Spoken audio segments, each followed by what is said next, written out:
My name's Mallika and I'm an advocate with Sussex Street, and I have been here for a very short time. So I work with individuals living in the surrounding suburbs of the place where I'm living, in this place where I'm working in Belmont, and people all over Metro as well, but finding local places where we can meet up, or they will come into us and we go through all the issues that they're facing and help them find a good solution. But having an advocate doesn't mean you always get what you want. It means you've got someone beside you, and that's what people are missing when they come to us needing support.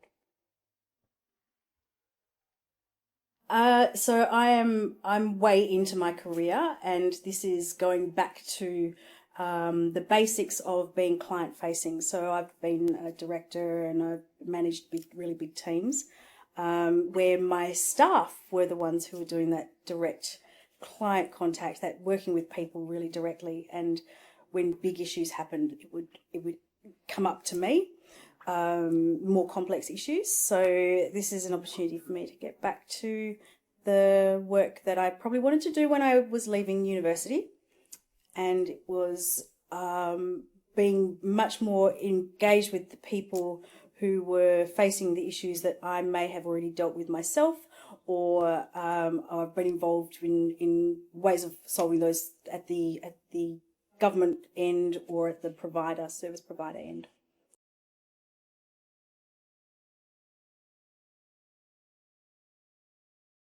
I think access to legal advice, support, and advocacy is something that it's the conundrum of, do I ask for help? Do I look more vulnerable than I already maybe am? Asking for help is not an easy thing for, I think, anyone to do. But when you are constantly having the low expectations of the general population placed upon you for what you can and cannot do in your own life, let alone how you impact the world, asking for support with something that is as basic as the place you live, the money that you earn, the job that you turn up to every day, that those things, it's hard to ask for help around that. And I think that people are reluctant to make that phone call, and sometimes it's someone else in their life who has encouraged them to do so. So that it's often at crisis or breaking point when people do reach out for support and are then quite timid in the process. But they're totally entitled to it. We're all entitled to great support. Having a lived experience myself, being a wheelchair user, having been a wheelchair user since I was a child, I had an accident when I was 10 years old. And I've done way sillier things since having my accident. But having a lived experience, going into a space with a person, really provides a level playing field almost. You know, it's that authentic connection, and we're both in the same position, even if the other person has a different disability, and even if we had the same, like I've got a spinal cord injury, even if the other person had a spinal cord injury, our lives are completely different. There are no two people experiencing the same things, living with disability, or living lives generally, but we are not groupable in that way.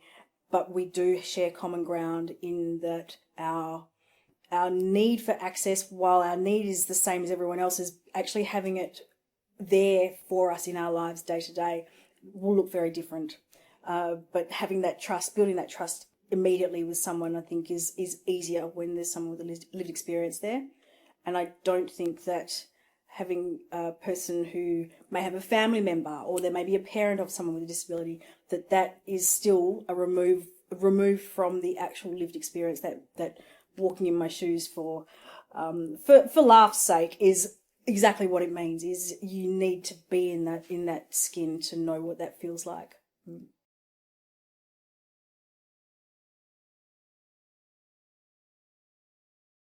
I think the Disability Legal Connect is an amazing opportunity for people to be acknowledged as having needs that are so present in their lives right here and now, not something that may have been bubbling for a while, but this is something that actually needs really significant attention now, and this is a way to be prioritised in a time when disability issues mainly brought on by the NDIS and our access to it and how we're using plans, has made it very difficult out there in the community to navigate the systems.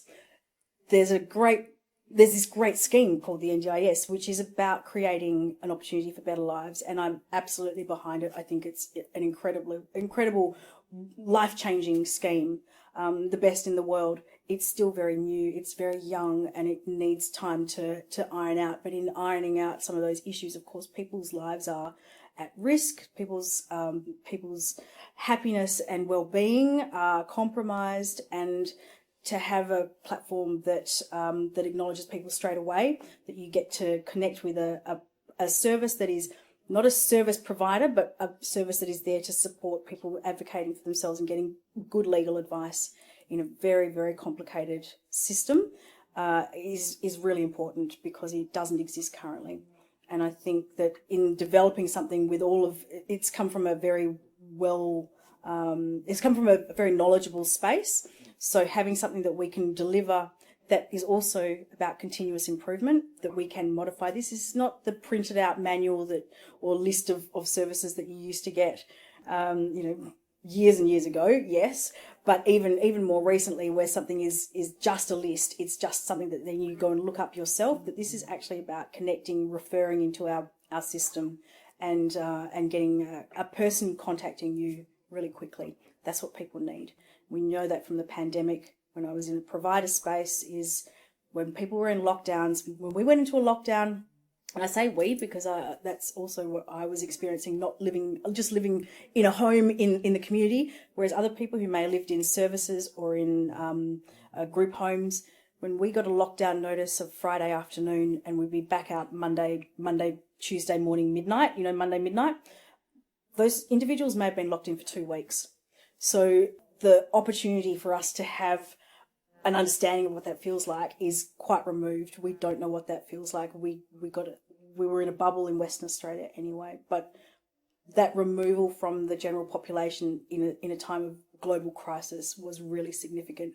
Our weekend was actually someone else's 2 weeks, could have even been more, and went on for a whole lot longer. So we, as a general population, don't know what that feels like. We don't know what those lives look like. And this is an opportunity for people to be heard and seen better.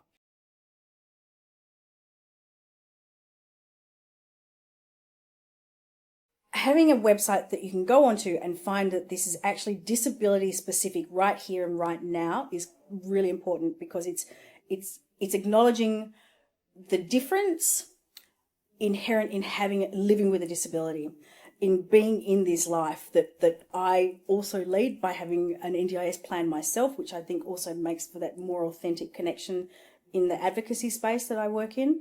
But having that being othered can also feel like, well, that's actually for everyone. And while you want to be included in the general population, when the issues that you're facing are actually about this population of people with disability and they're really specific, just getting onto a wait list with everyone else can be a matter of life and death. This is about not just about under the NDIS where we're talking about reasonable and necessary. This is necessary. This is stuff that can end up with people in really abusive situations, in situations of homelessness, and not just homelessness where you are living on the street sleeping rough, but there's access needs that also go with that. Access to places that you can actually lie down on, places where you can tend to your skin, look after yourself in a way that other people who may also be sleeping rough are living in really tough situations. But being on the brink and living with disability is an issue that we are facing, and something like this website will hopefully alleviate more so for people with disability, because they will have instant access to the right support at the time.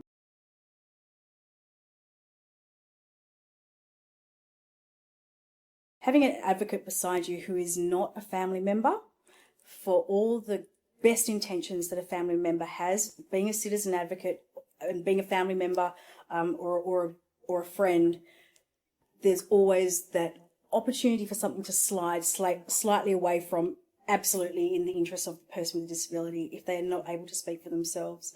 So having an advocate as doesn't mean that you get the outcome that you are wanting, because what we all want doesn't mean that we all get. But having someone beside you who is independent, who can absolutely be focused on everything that you want without necessarily the history that you have, your medical conditions, how you've experienced the health system, all those things actually are not necessarily important for the advocate to help you face what you need to face next. I do not work in this field to help people.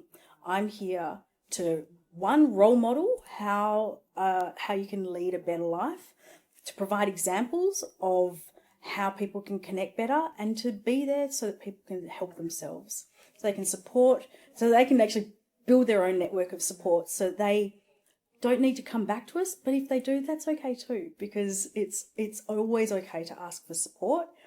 But me personally, I'm not here to help people. I'm here to support people helping themselves.